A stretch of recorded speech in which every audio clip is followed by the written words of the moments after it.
Hello दोस्तों, study 92 channel पर आपका स्वागत है।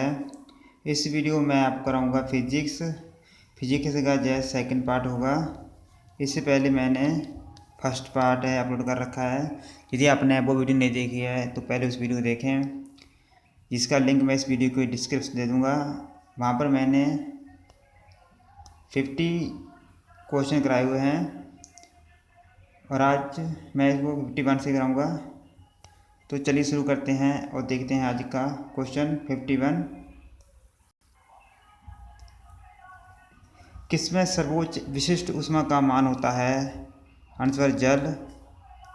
52 शुद्ध पदार्थ में कौन अन्य पदार्थ मिला देने पर उसके गलनांक पर क्या प्रभाव पड़ता है?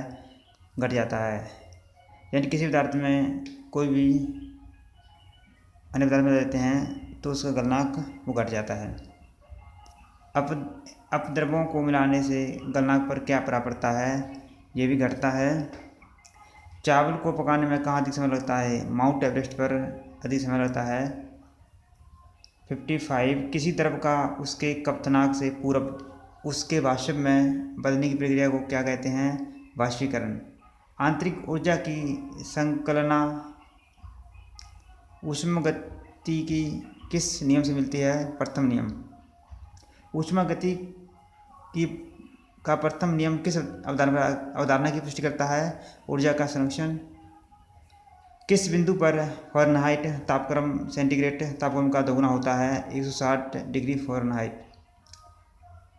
किसी वस्तु की विशिष्ट ऊष्मा किस पर निर्भर करती है? पिंड के द्रव्य पर।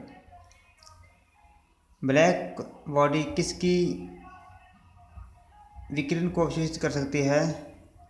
केवल उच्च तरंगदैर्घ्य। 62वां शीत ऋतु के दिनों में हम मौसम किस प्रकार का होने पर ज़्यादा ठंड महसूस करते हैं? साफ मौसम होता है। यदि साफ मौसम होता है तो हमें अधिक ठंड लगती है। इसके अपेक्षा यदि बादल होते हैं तो हमको लगता है कि हाँ अभी गर्माइश है। नेक्स्ट देखते हैं।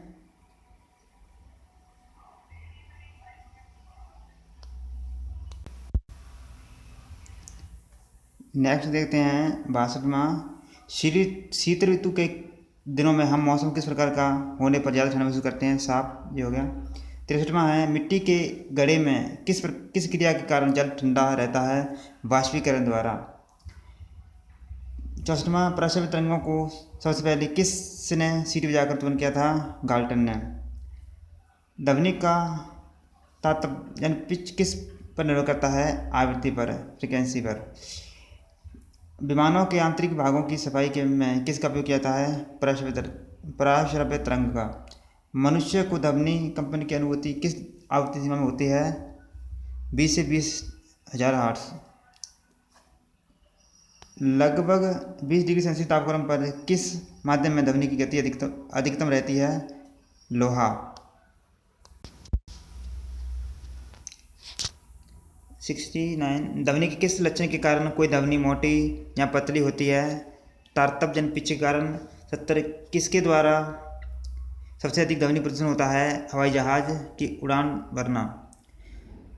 कौन सी प्रक्रिया प्रकाश और ध्वनि दोनों में घटित नहीं होती है? ध्रुवन। ध्वनि का प्रभाव मानव के कान में कितने समय तक रहता है? 1/10 सेकंड। ध्वनि तरंगें किसके कारण प्रतिध्वनि उत्पन्न करती हैं? परावर्तन। एक व्यक्ति को अपनी प्रतिध्वनि सुनने के लिए परावर्तक तल से कितनी दूर खड़ा रहना चाहिए? 56 फीट। स्टेथोस्कोप ध्वनि के किस सिद्धांत पर कार्य करता है? परावर्तन। पास आती रेलगाड़ी की सीटी की आवृत्ति या तीक्ष्णता बढ़ती जाती है, ऐसा किस घटना के कारण होता है? डॉपलर प्रभाव। किसी एक प्रकार की तरंग का प्रयोग रात्रि दृष्टि उपकरण में किया जाता है? अवक्र तरंग। 78 एक जेट वायुयान 2 मैक के वेग से हवा में उड़ रहा है। जब ध्वनि का वेग 332 मीटर सेकंड होता है तो वायुयान की चाल कितनी होती है? 664 मीटर प्रति सेकंड। लगभग 20 डिग्री सेल्सियस के ताप पर किस माध्यम में ध्वनि की गति अधिकतम होती है? लोहा। ये क्वेश्चन रिपीट हो गया। एक जे पद्धति जिसमें पराश्रव्य ध्वनि का उपयोग किया जाता है? सोनोग्राफ।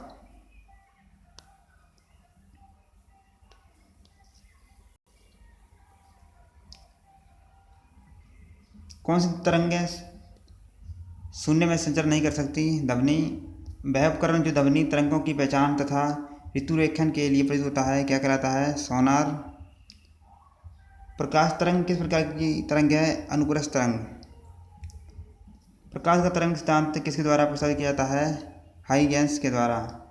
किस घटना के आधार पर प्रकाश तरंगों के अनुप्रस्थ होने की पुष्टि होती है? ध्रुवन। 86वां प्रकाश के विद्युत चुम्बकीय स्वरूप की खोज किसने की थी? मैक्सवेल।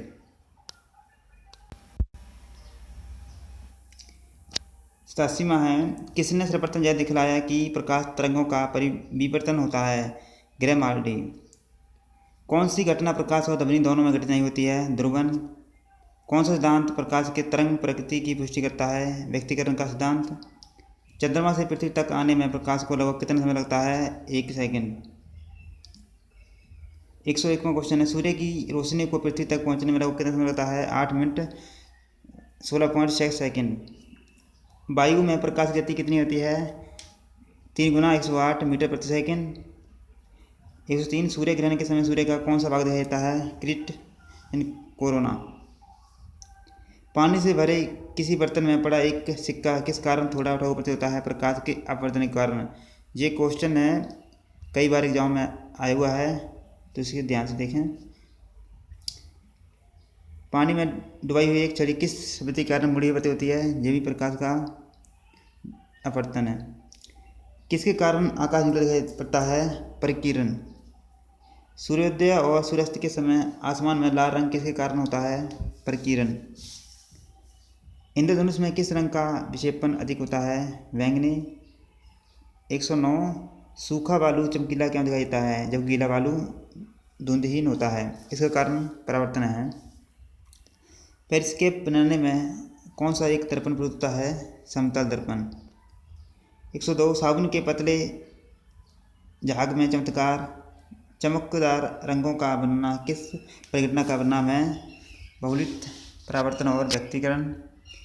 103 पिछली साइड के ट्रैफिक को देखने के लिए ऑटोमोबाइल में किस प्रकार के दर्पण का प्रयोग किया जाता है? उत्तल यानी पिछले साइड में किसी वाहन को देखने के लिए किस दर्पण का प्रयोग किया जाता है? तो ये उत्तल का होता है। थैंक यू दोस्तों। वीडियो अच्छी लगे तो मेरे चैनल स्टडी 92 को सब्सक्राइब जरूर करना। Thank you.